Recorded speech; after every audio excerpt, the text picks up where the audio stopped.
এই হচ্ছে আজকের শর্ট অ্যান্ড সুইট আইটেম। এটা হচ্ছে একটা পনিরের কম তেলের একটা প্রিপারেশন, বলতে পারো সফেদ পনির। আর এটা হচ্ছে চিকেন পোলাও। এটা অতনু রান্না করার চ্যানেল থেকে দেখে শিখে করা। তেল ঘি খুবই অল্প অল্প গেছে, কারণ আজকে আবার সেই দিন যেদিনকে আমরা হেলথকে প্রায়োরিটি দেবো। সবকিছুই তেল মশলা কম দিয়েই করা হয়েছে। যদি আমি বারবার বলি মশলা আমাদের জন্য খারাপ হয় না, কিন্তু মশলাটাকে রান্না করবার জন্য কোনো একটা মিডিয়াম তো দরকার। আর বারবারই বলছি যে আমরা সেলিব্রেট করব, কিন্তু এই ভিডিওগুলো কজন দেখছো? 450, 500, বড় জোর 600, 700 এরকম। তো তোমাদের জন্যই ভিডিওগুলো বানানো, প্লাস আমার নিজেরও ভালো লাগে, কারণ এরকমভাবেই সপ্তাহে বেশিরভাগ দিন তো খাই। চ্যানেলটার নাম সুজয় ক্রনিকলস। আবারও বলছি, লাইক আ ব্রোকেন রেকর্ড, আগেও অনেকবার বলেছি, শুধুমাত্র খাবার দাবার ভিত্তিক চ্যানেলটাকে করার ইচ্ছা কোনোদিন ছিল না। সেটা আমারই ভুল যে ব্যাপারটা সেদিকে গেছে, কারণ আমি প্রথম দিকে যখন লাইফস্টাইল ব্লগ করছিলাম তখন সেগুলোতে ভিউ পাচ্ছিলাম না। তো আমার মনে হয়েছিল যে একটা রেডিমেড মার্কেট রয়েছে খাবার দাবার জন্য, তো কেননা সেই জনারটাকে এক্সপ্লোর করি। তাতে কিছুটা বেড়েছিল, কিন্তু মানে যদি তোমরা দেখো আমার চ্যানেলের ট্র্যাজেক্টরি 3.5 বছর হয়ে গেল, এখনও 7,500 সাবস্ক্রাইবার হয়নি। আর ব্যাপারটা এখন কমতির দিকে, কারণ আমি ভিডিও একটু কমই দিচ্ছি। এনিওয়েজ, আমি চালিয়ে যাব আমার প্রচেষ্টা, কেননা চ্যানেলটা এখন স্ট্রাগল করছে। আমি যদি ছেড়ে দিই তাহলে পরে দুটো জিনিস হবে। ফার্স্ট অফ অল, আমার চ্যানেলটাকে লোকে ফেলিয়ার বলবে। সেকেন্ড অফ অল, আমার সঙ্গে যারা জুড়ে রয়েছে দীর্ঘদিন ধরে, যারা কমেন্ট করো, যারা আমার কন্টেন্ট দেখতে পছন্দ করো, যদি তার মধ্যে যদি মানে একজনও কেউ হও, I do not want to let that person down. সুতরাং চালিয়ে যাবো, চেষ্টা চলবে। আর আরও কিছু কথাবার্তা বলবো মনের, মানে আজকে কোনো সোশিও ইকোনমিক ব্যাপার নিয়ে কোনো রকম মানে মন্তব্য রাখবো না, আজকে কোনো পলিটিক্যাল বিষয় নিয়ে কথাবার্তা বলবো না। আজকে যে কথাবার্তা হবে আমার মনের কথা, আমার চ্যানেল ভিত্তিক। এবং অফকোর্স খাওয়া দাওয়া তো দেখাবোই। পনিরটাকেও রাখি পাশে, আর এটাকেও পাশে রাখি। চিকেন এখানে 1 পিস নিয়েছি, ছবিটা ভালো করে তুলবার জন্য, দেখাবার জন্য। চিকেন তো আরও অনেক কনজিউম করতে হবেই। এটাকেও পাতের মধ্যে নিয়ে নিই।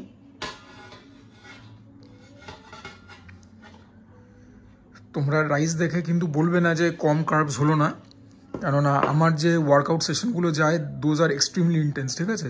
আমি একজন ইন্টারমিডিয়েট লেভেলের কি বলবো জিম গোয়ার। তো ঝরঝরে হয়েছে। আর লেগ পিসটা পরে খাবো, আগে অন্য পিস দিয়ে খাবো। তোমাদেরকে প্রথমে পোলাওয়ের একটা গ্রাস নিয়ে বলি কীরকম। গড়পড় তো আমরা বাঙালি বাড়িতে পোলাওয়ের দুটো ভার্সন বুঝি। একটা আমাদের সকলের প্রিয় বাসন্তী পোলাও হলুদ রঙের, আর একটা সাদা রঙের ফ্রাইড রাইস হয় বাঙালি বাড়িতে, যেটার সঙ্গে কিনা অ্যাকচুয়াল ফ্রাইড রাইসের কোনো সম্বন্ধ নেই। তো এনিওয়েজ, এইটা যেটা খাচ্ছি পোলাও, এটা কিন্তু ওই দুটোর সঙ্গে একদমই কি বলবো কোনো সিমিলারিটি নেই। তো এইটা খেয়ে ওই দুটোর কথা তোমাদের একদম মনে পড়বে না। এটার মধ্যে জায়ফল জয়ত্রী গেছে, একটুখানি তার প্রভাব আছে। গরম মশলা গেছে, তার প্রভাব আছে। মিষ্টি এক ফোঁটাও যায়নি, একটু নোনতা নোনতা খেতে, দিব্য খেতে। আমরা ওগুলো খেয়ে অভ্যস্ত, ওগুলো আমাদের বেশি প্রিয়। বাট গিভেন দ্য ফ্যাক্ট এটা কম তেল মশলা দিয়ে করা, জমে গেছে। মানে যদি হেলথকে তোমরা কনসিডার করো, প্রায়োরিটি দাও, আর তারপর যদি এরকম স্বাদের খাবার পাও, কমপ্লেন করার কিন্তু কোনো জায়গা নেই। Big thank you to Atanu, chef Atanu, যে উনি এরকম ভালো একটা রেসিপি দেখিয়েছেন। কারণ আমরা যারা সপ্তাহের বেশিরভাগ দিন ভালো হেলদি খাবার দাবার খাই, একই রকম খাবার দাবার খেতে খেতে না একটা বোরডাম চলে আসে। যদিও মানে long back I have graduated that level. Anyways, এরকম নিত্য নতুন যদি কিছু মুখরোচক হয় খাবার দাবার, যেগুলো কিনা শরীরের জন্যও ভালো, এটাকে তো বিট করা অসম্ভব, তাই না? 2 পিস চিকেন আরও নিলাম, একদম ভালো সেদ্ধ হয়েছে, সুসিদ্ধ হয়েছে। দেখি চিকেন দিয়ে গ্রাস নিয়ে কীরকম লাগে। এই চিকেনটাই বেশি করে খেতে হবে, কিন্তু রাইস কম। ইন জেনারেল আমি ভাতটা কমই খাই। কি একটা কথা বলবো একদম ভুলে গেলাম। যাই হোক, চিকেন দিয়ে গ্রাসটা নিলাম, ভালোই হয়েছে, কারণ চিকেনটা তো সুসিদ্ধ হয়েছে, তো মানে সেটার তো একটা মানে ভালো প্রভাব থাকবেই। বিস্তারিতভাবে আমি মানে কিভাবে বানানো হয়েছে, কী কী উপকরণ গেছে আমি বলছি না। রেসিপিটা তো আফটার অল আমার নয়, তোমরা দেখবে অতনু রান্না করে যখন রেসিপিটা পেয়ে যাবে। এই রাইস বানাতে এর মধ্যে দুধ গেছে, চিকেনটাকে বোধহয় দই ফই দিয়ে ম্যারিনেট করতে হয়েছে। এনিওয়েজ, যদি তোমরা সমীচীন মনে করো, you guys can check out the video. হ্যাঁ, মনে পড়েছে, বলছিলাম ভাত খাওয়া নিয়ে, যে ভাত আমি এমনিতে কমই খাই। ইনফ্যাক্ট সানডে বা উইকেন্ডে যে মানে রাজকীয় খাবার দাবারটা খাই, রাজকীয় মানে আমার স্ট্যান্ডার্ডে, আমি তো এখন রাজা নই, তো তখনও তোমরা দেখবে যে বেশিরভাগ আইটেম দিয়ে মোটামুটি কিন্তু 2-2.5 গ্লাস 3 গ্লাস এরকমই ভাত হয়। হ্যাঁ, যেহেতু আইটেম অনেকগুলো থাকে, ওর জন্য অন্য দিনের তুলনায় ভাতটা বেশি হয়। এনিওয়েজ, আজকের তো খাবার দাবার খুবই ভালো হচ্ছে। ভাতের পরে আর নেবো না, চিকেনও তারা 2 পিস নিতে পারি, সেগুলো তোমাদেরকে দেখাবো না। রায়তা খাবো, টক দইয়ের মধ্যে অনেক মানে ভালো ব্যাপার থাকে, পেঁয়াজ লঙ্কা দিয়ে। পনিরটা খেয়ে বলি তোমাদের কীরকম। পনিরটার মধ্যে ড্রাই ফ্রুটস গেছে।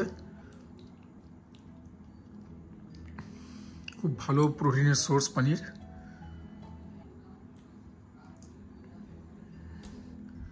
যারা ভেজিটেরিয়ান তাদের তো পনির ছানা এগুলো ছাড়া কোনো গতি নেই। বাবা, পনিরের একদম জাম্বো মার্কা পিস। যারা ননভেজ তাদের জন্য তো পোহা বারো। খুব ভালো হয়েছে, মুখে দিলাম পোস্তর প্রভাব টের পেলাম। ঝাল ঝাল হয়েছে, মিষ্টতা খুব একটা নেই, যেটুকুন এসছে কিসমিস থেকে, মানে ন্যাচারাল সোর্স অফ সুইটনেস। দেখবো খেতে। পনিরটা হচ্ছে ক্রিম পনির, বাট হ্যাঁ পনিরের গ্রেভি দিয়ে একটুখানি খাই। পনিরটা কিন্তু ব্যাপক হয়েছে, ফার্স্ট ক্লাস। পনিরের মধ্যে এরকম লঙ্কা চিড়ে দেওয়া হয়েছে, সেখান থেকে একটা ঝাল ব্যাপার আসছে। মন্দার কথা, দুটোকে একসঙ্গে দিয়ে খেতে ব্যাপক লাগছে। এবার কিছু কথা বলবার চ্যানেল নিয়ে, যে দেখো চ্যানেলের গ্রোথ তো সেরকম হচ্ছে না। আর প্রথম দিকে মানে ব্যাপারটা ছিল হচ্ছে প্যাশন প্রজেক্ট, কিন্তু তারপরের দিকে যখন মানে when you have invested so much of time, so much of effort, so much of money, তখন ব্যাপারটা যদি না দাঁড়ায় তখন একটুখানি কীরকম একটু খারাপ খারাপ লাগে। আমি তো পার্সোনালি ইগোতে নিয়ে নিয়েছি, ওর জন্য চ্যানেলটাকে কুইট করার তো কোনো প্রশ্ন নেই। তবে এটুকুনো বলছি যে হ্যাঁ মানে খারাপ তো লাগে, তবে ব্যাপারটা ওই আর কি, মানে প্যাশনের সঙ্গে সঙ্গে এখন ব্যাপারটাকে আমি বিজনেস হিসেবেও দেখি। তো আমি জানি যে মার্কেটের মধ্যে কী ট্রেন্ড চলে বা না চলে, চোখ আমারও পড়ে, চোখ আমার এড়ায় না। সেগুলোকে না আমি কখনোই মানে খুব একটা মানে ভালো চোখে দেখিনি। আমি কোনো কাউকে ছোট করে বলছি না, কিন্তু এই উদ্ভট পাগলামো করা খাবার দাবার নিয়ে, হ্যাঁ কিছু সস্তা প্রচারের জন্য, সেই ব্যাপারগুলোকে আমি কোনোদিন আমার চ্যানেলে কভার করিনি। ভবিষ্যতেও মনে হয় না সেরকম কোনো চ্যানেলকে, বা সেরকম ভবিষ্যতেও মনে হয় না যে সেরকম কোনো কন্টেন্টকে আমি কভার করবো।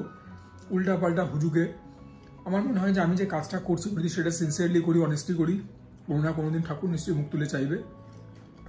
আমি জানি যে আমার ভিডিওর সাউন্ড নিয়ে যখন রেস্টুরেন্টে যে অনেকের আপত্তি থাকে যে ভালো করে শুনতে পাওয়া যাচ্ছে না, সত্যি বলছি আমি জানি না আমি আর কি করতে পারি। কেননা তোমরা জানো, বা যারা না জানো তাদেরকে বলছি,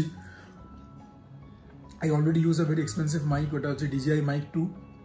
সেটার মানে সেটা কেনার পরে সেটা ইউজ করার অভিজ্ঞতা আমার ভালো হয়নি। দুবার আমি পাঠিয়েওছি ওদের সার্ভিস সেন্টারে, সেখান থেকে ওই একই জিনিস আমাকে ফেরত দিয়েছে, কোনো রিপ্লেস করে কিছু দেয়নি। বাট ইয়া, DJI Mic 2 সঙ্গে আমার এক্সপিরিয়েন্স ভালো না। এবারে তোমরা অনেকে লিখতে পারো এবার রোড কিনে নাও একটা। চ্যানেলটা এখন একটা লস মেকিং এন্টারপ্রাইজ, সেখানে আমি কত মানে টাকা ঢালতে পারি চ্যানেলটার পেছনে তোমরা বলো। আর এখন জন্য রেস্টুরেন্টে যাওয়া কমিয়ে দিয়েছি, তাতে তো ঘরের টাকা যেটা বাঁচবার সেটা বাঁচলো, শরীরটাও বাঁচলো। কারণ দেয়ার ওয়াজ আ টাইম যখন আমি মানে সপ্তাহে বোধহয় 3 দিন 4 দিন করে বাইরের খাবার খাচ্ছিলাম। তো আমি বুঝতে পারছিলাম যে আমার শরীর ঠিক দিকে যাচ্ছে না, আর টাকা তো খরচা হচ্ছেই। তো তার থেকে আমার মনে হলো এটাই বেটার, যে টাকাও বাঁচলো, হ্যাঁ ভিউজ কিছু কমলো, সাবস্ক্রিপশন কিছু কমলো, সেটা হয়তো লং রানে আমাকে ক্ষতি করবে, বাট মানে এটা আমার মনে হচ্ছে ঠিক একটা ব্যালেন্স আমি মেনটেন করছি। তবে যে কথাটা বলছিলাম যে দেখো কন্টেন্ট তো অনেক রকমের হয়, একটা কিছু বানাবার হলো বানিয়ে দিলাম, ভুল ভাল কিছু, হ্যাঁ তারপরে মানে এই জিনিসগুলো আর কি, মানে এগুলো আমার ঠিক কোনোদিনই পছন্দের নয়। যারা পছন্দ করো খুব ভালো, এটা কোনো রকম সার্কাজম ছাড়াই বলছি, কিন্তু মানে ওই রকম মানে পাগলামো টাইপের জিনিসপত্র দেখানো ফুড ব্লগিংয়ের নামে, এই ব্যাপারটাকে ঠিক আমি পছন্দ করি না। আর এটা আমি বলছি সার্বিকভাবে, এটা একটা মানে কি বলবো সামাজিক কমেন্ট, যে কত সস্তায় কত খাবার পেতে পারি, এই মনোভাবনা থেকে আমাদেরকে বেরিয়ে আসতে হবে, ঠিক আছে? কেননা সস্তায় যখন বেশি খাবার তোমাদেরকে দেবে, সেগুলো কোয়ালিটি কীরকম হবে সেটাকে প্লিজ তোমরা যাচাই করে নেবে। বলে না সস্তার 3 অবস্থা, আমি এরকম মানে প্রচুর দেখেছি। এমন না যে কোনো একটা এক্সপেন্সিভ কিছু হলো সেটাই ভালো হবে, কিন্তু সস্তার জিনিস খুব একটা ভালো হয় না। তার মধ্যে সস্তায় অনেকে তোমরা খুঁজতে চাও বা জানতে চাও যে আরও কত বেশি পাওয়া যাবে, কত কি খাওয়া যাবে। বিশেষ করে সেগুলো কোয়ালিটি ভালো হয় না, আলটিমেটলি তোমাদের শরীরে সেগুলো কিন্তু এফেক্ট করবে। বাইরে আমরা খাবার খাই কেন, আমি সবসময় এটা মনে প্রাণে বিশ্বাস করি, বলেওছি আমার চ্যানেলে বহুবার, প্রথমে খাই আত্মার শান্তির জন্য, মনকে সন্তুষ্ট করবার জন্য, পেটকে পরে ভরাই। পেট ভরাবার হলে তো বাড়ির খাবারও খেতে পারি, বাড়ির খাবার তো কিছু মন্দ হয় না, আমি তো বাড়ির খাবার করে সেলিব্রেট করি। বাইরে খেতে চাই একটু মন ভরাবার জন্য, একটুখানি অ্যাম্বিয়েন্স পেলাম, একটুখানি অন্যরকম খাবার দাবারের স্বাদ পেলাম, যেগুলো কিনা বাড়িতে চট করে হয় না। এটাই হচ্ছে ব্যাপার। তো শুরুর দিকে আমাকে অনেকে বলতো আমি নাকি বড়লোক ব্লগার, কারণ আমি প্রথম দিকে অনেক 5 স্টার এস্টাবলিশমেন্ট কভার করতাম, স্ট্রিট ফুড প্রায় একদমই কভার করতাম না। তো এই কমেন্টটা পাওয়ার পরে আমি মানে কি বলবো, মানে আত্মবিশ্লেষণ করেছি, হ্যাঁ ইন্ট্রোস্পেক্ট করেছি। তখন আমারও মনে হয়েছিল যে না, আমার স্ট্রিট ফুড দেখানো দরকার, সেটা আমি দেখিয়েছি। কিন্তু এই মানে ফালতু মানে হুজুকে চলা স্ট্রিট ফুড বা উল্টা পাল্টা মানে সস্তার প্রচারের জন্য লোকেরা অনেক সময় অনেক রকম কাজপত্র করে, সেই জিনিসটাকে আমি কখনো এন্টারটেন করিনি, ভবিষ্যতেও করবো না। তাতে আমার চ্যানেল বাড়লে বাড়বে, না বাড়লে না বাড়বে। This is not coming out of a place of arrogance, but coming out of a place of sheer love of food. আমি খাবার দাবারের তো বরাবরই ভালোবাসতাম, আগে চ্যানেলে বলেছি, এখনও বলছি, কিন্তু খাবার দাবারকে প্রেজেন্ট করা বা খাবার দাবার নিয়ে এরকম একটা শো বানানোর ইচ্ছা আমার জাগে মাস্টার শেফ অস্ট্রেলিয়া দেখার পরে। ওই শোটার সঙ্গে আমার শোয়ের কোনো তুলনা নেই। ওটা মানে কী বলবো, মানে আকাশের সূর্য ওটা, আমি তো মানে তার সামনে কিচ্ছু নই। আমার মধ্যে সব থেকে প্রমিনেন্ট খাবার দাবারের শো ওটাই, মাস্টার শেফ অস্ট্রেলিয়া। তারপরে তো আমি the best ever food review show দেখি, ওটা আমার খুব প্রিয়। যেভাবে সানি প্রেজেন্ট করে, মার্ক উইজকে কেনা পছন্দ করে। আমাদের বাংলার জগতে অনেকে রয়েছে যারা খুব ভালো কাজ করছে, নাম নিয়েই বলছি, তারা আমার থেকে অনেক ভালো। ফুডকা রয়েছে, বাড়ির খাবার দাবারের মধ্যে জিরো ওয়াট রয়েছে, হ্যাঁ, তারপরে জিপসি বঙ্গের চ্যানেল আমার বেশ প্রিয় লাগে, উনি যেভাবে মানে উপস্থাপনা করেন। এরকম আরও অনেক চ্যানেল রয়েছে, এগুলো জাস্ট মানে on the top of my mind. তো আমি আমার মতো করে চেষ্টা করছি, কিন্তু মানে ওই জিনিসগুলোকে আমার কখনোই ঠিক মনে হয়নি করা। ফুড ব্লগিংয়ের একটা কী বলবো, একটা গরিমা থাকা দরকার। যদি ওই লেভেলে নেমে যেতে হয় তাহলে পরে ব্যাপারটা বড্ড খেলো হয়ে যায়। অনেক বক বক করলাম, হ্যাঁ, প্লিজ যদি ভালো না লাগে তাহলে এই পোর্শনটা তোমরা স্কিপ করে যাও। Coming back to the food, আজকে তো দুখানাই আইটেম ছিল, পরে রায়তা খাবো, তোমাদেরকে দেখাবো। টক দই খাওয়া তো খুবই ভালো। তবে দেখো, ভাত কিন্তু এটুকুনি, ভাত আর বেশি খাবো না। তো হ্যাঁ, চিকেন খেতে হবে, পনির খেতে হবে, rich source of protein. Last একটা বাইট হবে একদম জগা খিচুড়ি মার্কা পোলাওয়ের চিকেন, তার সঙ্গে কম তেলে রান্না করা সফেদ পনির, সব মিলিয়ে একদম একটা ভজগট খিচুড়ি মার্কা বাইট। বিশেষ করে ভালো লাগলো। পোলাওটা তো ভালো হয়েছেই, তবে পনিরটার মধ্যে একটা জাদুকরি ব্যাপার আছে। খেলে পরে একটু ঠান্ডা ঠান্ডা লাগছে, একটু সুদিং লাগছে খেতে। পোলাওটা রিচ আছে, মশলাটা অনেক গেছে, সেই রিচনেসটাকে কাটাতে সাহায্য করছে। চলো রায়তা নিয়ে দেখা হবে। লেগ পিসের তো দেখাতে হতোই।